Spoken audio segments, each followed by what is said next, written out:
Lectura de la Biblia en un año. Versión La Biblia de las Américas. Día 37. 6 de febrero. Lecturas del día. Génesis 39. Marcos 9. Job 5. Romanos 9. Primera lectura. Libro de Génesis. Capítulo 39. Cuando José fue llevado a Egipto, Potifar, un oficial egipcio de Faraón, capitán de la guardia, lo compró a los ismaelitas que lo habían llevado allá. Y el Señor estaba con José, que llegó a ser un hombre próspero, y estaba en la casa de su amo el egipcio. Y vio su amo que el Señor estaba con él y que el Señor hacía prosperar en su mano todo lo que él hacía. Así encontró José gracia ante sus ojos y llegó a ser su siervo personal. Y lo hizo mayordomo sobre su casa y entregó en su mano todo lo que poseía. Y sucedió que desde el tiempo que lo hizo mayordomo sobre su casa y sobre todo lo que poseía, el Señor bendijo la casa del egipcio por causa de José. Y la bendición del Señor estaba sobre todo lo que poseía en la casa y en el campo. Así que todo lo que poseía lo dejó en mano de José, y con él allí no se preocupaba de nada, excepto del pan que comía. Y era José de gallarda figura y de hermoso parecer. Sucedió después de estas cosas que la mujer de su amo miró a José con deseo y le dijo: «Acuéstate conmigo». Pero él rehusó y dijo a la mujer de su amo: «Estando yo aquí, mi amo no se preocupa de nada en la casa, y ha puesto en mi mano todo lo que posee. No hay nadie más grande que yo en esta casa, y nada me ha rehusado excepto a ti, pues tú eres su mujer. ¿Cómo entonces iba yo a hacer esta gran maldad y pecar contra Dios?». Y ella insistía a José día tras día, pero él no accedió a acostarse con ella o a estar con ella. Pero sucedió un día que él entró en casa para hacer su trabajo, y no había ninguno de los hombres de la casa allí dentro. Entonces ella lo asió de la ropa, diciendo: «Acuéstate conmigo». Mas él le dejó su ropa en la mano, y salió huyendo afuera. Y cuando ella vio que él había dejado su ropa en sus manos y había huido afuera, llamó a los hombres de su casa y les dijo: «Mirad, nos ha traído un hebreo para que se burle de nosotros. Vino a mí para acostarse conmigo, pero yo grité a gran voz. Y sucedió que cuando él oyó que yo alzaba la voz y gritaba, dejó su ropa junto a mí y salió huyendo afuera. Y ella dejó junto a sí la ropa de él hasta que su señor vino a casa. Entonces ella le habló con estas palabras, diciendo: «Vino a mí el esclavo hebreo que nos trajiste, para burlarse de mí». Y cuando levanté la voz y grité, él dejó su ropa junto a mí y huyó afuera. Y aconteció que cuando su señor escuchó las palabras que su mujer le habló, diciendo: «Esto es lo que tu esclavo me hizo», se encendió su ira. Entonces el amo de José lo tomó y lo echó en la cárcel, en el lugar donde se encerraba a los presos del rey. Y allí permaneció en la cárcel. Mas el Señor estaba con José y le extendió su misericordia, y le concedió gracia ante los ojos del jefe de la cárcel. Y el jefe de la cárcel confió en mano de José a todos los presos que estaban en la cárcel, y de todo lo que allí se hacía él era responsable. El jefe de la cárcel no supervisaba nada que estuviera bajo la responsabilidad de José, porque el Señor estaba con él, y todo lo que él emprendía, el Señor lo hacía prosperar. Segunda lectura. Libro de Marcos. Capítulo 9. Y les decía: «En verdad os digo que hay algunos de los que están aquí que no probarán la muerte hasta que vean el reino de Dios después de que haya venido con poder». 6 días después, Jesús tomó consigo a Pedro, a Jacobo y a Juan, y los llevó aparte, solos, a un monte alto. Y se transfiguró delante de ellos. Y sus vestiduras se volvieron resplandecientes, muy blancas, tal como ningún lavandero sobre la tierra las puede emblanquecer. Y se les apareció Elías junto con Moisés, y estaban hablando con Jesús. Entonces Pedro, interviniendo, dijo a Jesús: «Rabí, bueno es estarnos aquí. Hagamos 3 enramadas, una para ti, otra para Moisés y otra para Elías». Porque él no sabía qué decir, pues estaban aterrados. Entonces se formó una nube, cubriéndolos, y una voz salió de la nube. Este es mi Hijo amado, a él oíd. Y enseguida miraron en derredor, pero ya no vieron a nadie con ellos, sino a Jesús solo. Cuando bajaban del monte, les ordenó que no contaran a nadie lo que habían visto, hasta que el Hijo del Hombre resucitara de entre los muertos. Y se guardaron para sí lo dicho, discutiendo entre sí qué significaría resucitar de entre los muertos. Y le preguntaron, diciendo, ¿por qué dicen los escribas que Elías debe venir primero? Y él les dijo, es cierto que Elías, al venir primero, restaurará todas las cosas. Y, sin embargo, ¿cómo está escrito del Hijo del Hombre que padezca mucho y sea despreciado? Pero yo os digo que Elías ya ha venido, y le hicieron cuanto quisieron, tal como está escrito de él. Cuando volvieron a los discípulos, vieron una gran multitud que les rodeaba, y a unos escribas que discutían con ellos. Enseguida, cuando toda la multitud vio a Jesús, quedó sorprendida, y corriendo hacia él, le saludaban. Y él les preguntó, ¿qué discutís con ellos? Y uno de la multitud le respondió, Maestro, te traje a mi hijo que tiene un espíritu mudo, y siempre que se apodera de él, lo derriba, y echa espumarajos, cruje los dientes y se va consumiendo. Y dije a tus discípulos que lo expulsaran, pero no pudieron. Respondiéndoles Jesús, dijo, Oh generación incrédula, ¿hasta cuándo estaré con vosotros? ¿Hasta cuándo os tendré que soportar? Tráedmelo. Y se lo trajeron. Y cuando el espíritu vio a Jesús, al instante sacudió con violencia al muchacho, y éste, cayendo a tierra, se revolcaba echando espumarajos. Jesús preguntó al padre, ¿cuánto tiempo hace que le sucede esto? Y él respondió, desde su niñez. Y muchas veces lo ha echado en el fuego y también en el agua para destruirlo. Pero si tú puedes hacer algo, ten misericordia de nosotros y ayúdanos. Jesús le dijo, ¿cómo si tú puedes? Todas las cosas son posibles para el que cree. Al instante el padre del muchacho gritó y dijo, Creo, ayúdame en mi incredulidad. Cuando Jesús vio que se agolpaba una multitud, reprendió al espíritu inmundo, diciéndole, Espíritu mudo y sordo, yo te ordeno. Sal de él y no vuelvas a entrar en él. Y después de gritar y de sacudirlo con terribles convulsiones, salió. Y el muchacho quedó como muerto, tanto, que la mayoría de ellos decían, está muerto. Pero Jesús, tomándolo de la mano, lo levantó, y él se puso en pie. Cuando entró Jesús en la casa, sus discípulos le preguntaban en privado, ¿por qué nosotros no pudimos echarlo fuera? Y él les dijo, esta clase con nada puede salir, sino con oración. Saliendo de allí, iban pasando por Galilea, y él no quería que nadie lo supiera. Porque enseñaba a sus discípulos, y les decía, el Hijo del Hombre será entregado en manos de los hombres y le matarán. Y después de muerto, a los 3 días resucitará. Pero ellos no entendían lo que decía, y tenían miedo de preguntarle. Y llegaron a Capernaum.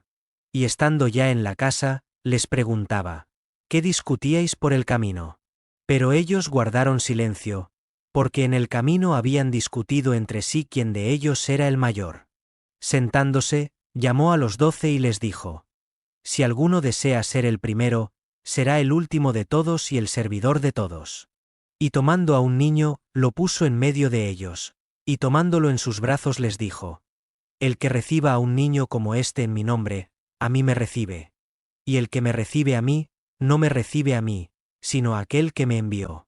Juan le dijo, Maestro, vimos a uno echando fuera demonios en tu nombre, y tratamos de impedírselo, porque no nos seguía. Pero Jesús dijo, no se lo impidáis, porque no hay nadie que haga un milagro en mi nombre, y que pueda enseguida hablar mal de mí. Pues el que no está contra nosotros, por nosotros está. Porque cualquiera que os dé de beber un vaso de agua, por razón de vuestro nombre, ya que sois seguidores de Cristo, en verdad os digo que no perderá su recompensa. Y cualquiera que haga tropezar a uno de estos pequeñitos que creen en mí, mejor le fuera si le hubieran atado al cuello una piedra de molino de las que mueve un asno, y lo hubieran echado al mar. Y si tu mano te es ocasión de pecar, córtala. Te es mejor entrar en la vida manco, que teniendo las dos manos ir al infierno, al fuego inextinguible, donde el gusano de ellos no muere, y el fuego no se apaga. Y si tu pie te es ocasión de pecar, córtalo. Te es mejor entrar cojo a la vida, que teniendo los dos pies ser echado al infierno, donde el gusano de ellos no muere, y el fuego no se apaga. Y si tu ojo te es ocasión de pecar, sácatelo. Te es mejor entrar al reino de Dios con un solo ojo, que teniendo dos ojos ser echado al infierno, donde el gusano de ellos no muere, y el fuego no se apaga. Porque todos serán salados con fuego. La sal es buena, pero si la sal se vuelve insípida, ¿con qué la sazonaréis? Tened sal en vosotros y estad en paz los unos con los otros. Tercera lectura. Libro de Job. Capítulo 5. Llama ahora, ¿habrá quien te responda? ¿Y a cuál de los santos te volverás? Porque el enojo mata al insensato, y la ira da muerte al necio. Yo he visto al insensato echar raíces, y al instante maldije su morada. Sus hijos no tienen seguridad alguna, aun en la puerta son oprimidos, y no hay quien los libre. Su cosecha devoran los hambrientos, la toman aún de entre los espinos, y el intrigante ansía su riqueza. Porque la aflicción no viene del polvo, ni brota el infortunio de la tierra. Porque el hombre nace para la aflicción, como las chispas vuelan hacia arriba. Pero yo buscaría a Dios, y delante de Dios presentaría mi causa. Él hace cosas grandes e inescrutables, maravillas sin número. Él da la lluvia sobre la faz de la tierra, y envía las aguas sobre los campos. Para poner en alto a los humildes, y a los que lloran levantarlos a lugar seguro, Él frustra las tramas de los astutos, para que sus manos no tengan éxito. Él prende a los sabios en su propia astucia, y el consejo de los sagaces pronto se frustra. De día tropiezan con las tinieblas, y a mediodía andan a tientas como de noche. Pero Él salva al pobre de la espada, de sus bocas y de la mano del poderoso. El desamparado, pues, tiene esperanza, y la injusticia tiene que cerrar su boca. He aquí, cuán bienaventurado es el hombre a quien Dios reprende. No desprecies, pues, la disciplina del Todopoderoso. Porque Él inflige dolor, y da alivio. Él hiere, y sus manos también sanan. De 6 aflicciones te librará, y en 7 no te tocará el mal. En el hambre te salvará de la muerte, y en la guerra del poder de la espada. Estarás a cubierto del azote de la lengua, y no temerás la violencia cuando venga. De la violencia y del hambre te reirás, y no temerás a las fieras de la tierra. Pues con las piedras del campo harás tu alianza, y las fieras del campo estarán en paz contigo. Y sabrás que tu tienda está segura, porque visitarás tu morada y no temerás pérdida alguna. También sabrás que tu descendencia será numerosa, y tus vástagos como la hierba de la tierra. En pleno vigor llegarás al sepulcro, como se hacinan las gavillas a su tiempo. He aquí, esto lo hemos examinado, y así es. Óyelo, y conócelo para tu bien. Cuarta lectura. Libro de Romanos. Capítulo 9. Digo la verdad en Cristo, no miento, dándome testimonio mi conciencia en el Espíritu Santo, de que tengo gran tristeza y continuo dolor en mi corazón. Porque desearía yo mismo ser anatema, separado de Cristo por amor a mis hermanos, mis parientes según la carne, que son israelitas, a quienes pertenece la adopción como hijos, y la gloria, los pactos, la promulgación de la ley, el culto y las promesas, de quienes son los patriarcas, y de quienes, según la carne, procede el Cristo. El cual está sobre todas las cosas, Dios bendito por los siglos. Amén. Pero no es que la palabra de Dios haya fallado. Porque no todos los descendientes de Israel son Israel. Ni son todos hijos por ser descendientes de Abraham, sino que por Isaac será llamada tu descendencia. Esto es, no son los hijos de la carne los que son hijos de Dios, sino que los hijos de la promesa son considerados como descendientes. Porque esta es una palabra de promesa. Por este tiempo volveré, y Sara tendrá un hijo. Y no solo esto, sino que también Rebeca, cuando concibió mellizos de uno, nuestro padre Isaac, porque aun cuando los mellizos no habían nacido, y no habían hecho nada, ni bueno ni malo, para que el propósito de Dios conforme a su elección permaneciera, no por las obras, sino por aquel que llama, se le dijo a ella, el mayor servirá al menor. Tal como está escrito, a Jacob amé, pero a Esaú aborrecí. ¿Qué diremos entonces? ¿Que hay injusticia en Dios? De ningún modo, porque él dice a Moisés, tendré misericordia del que yo tenga misericordia, y tendré compasión del que yo tenga compasión. Así que no depende del que quiere ni del que corre, sino de Dios que tiene misericordia. Porque la Escritura dice a Faraón, para esto mismo te he levantado, para demostrar mi poder en ti, y para que mi nombre sea proclamado por toda la tierra. Así que del que quiere tiene misericordia, y al que quiere endurece. Me dirás entonces, ¿por qué, pues, todavía reprocha Dios? Porque ¿quién resiste a su voluntad? Al contrario, ¿quién eres tú, oh hombre, que le contestas a Dios? ¿Dirá acaso el objeto modelado al que lo modela? ¿Por qué me hiciste así? ¿O no tiene el alfarero derecho sobre el barro de hacer de la misma masa un vaso para uso honroso y otro para uso deshonroso? Y que, si Dios, aunque dispuesto a demostrar su ira y hacer notorio su poder, soportó con mucha paciencia a los vasos de ira preparados para destrucción, lo hizo para dar a conocer las riquezas de su gloria sobre los vasos de misericordia, que de antemano él preparó para gloria, es decir, nosotros, a quienes también llamó, no solo de entre los judíos, sino también de entre los gentiles. Como también dice en Oseas, a los que no eran mi pueblo, llamaré, pueblo mío, y a la que no era amada, amada mía. Y acontecerá que en el lugar donde les fue dicho, vosotros no sois mi pueblo, allí serán llamados hijos del Dios viviente. Isaías también exclama en cuanto a Israel, aunque el número de los hijos de Israel sea como la arena del mar, solo el remanente será salvo, porque el Señor ejecutará su palabra sobre la tierra cabalmente y con brevedad. Y como Isaías predijo, si el Señor de los ejércitos no nos hubiera dejado descendencia, hubiéramos llegado a ser como Sodoma, y hechos semejantes a Gomorra. ¿Qué diremos entonces? Que los gentiles, que no iban tras la justicia, alcanzaron justicia, es decir, la justicia que es por fe. Pero Israel, que iba tras una ley de justicia, no alcanzó esa ley. ¿Por qué? Porque no iban tras ella por fe, sino como por obras. Tropezaron en la piedra de tropiezo, tal como está escrito. He aquí, pongo en Sión una piedra de tropiezo y roca de escándalo, y el que crea en él no será avergonzado. Fin de la lectura día 37.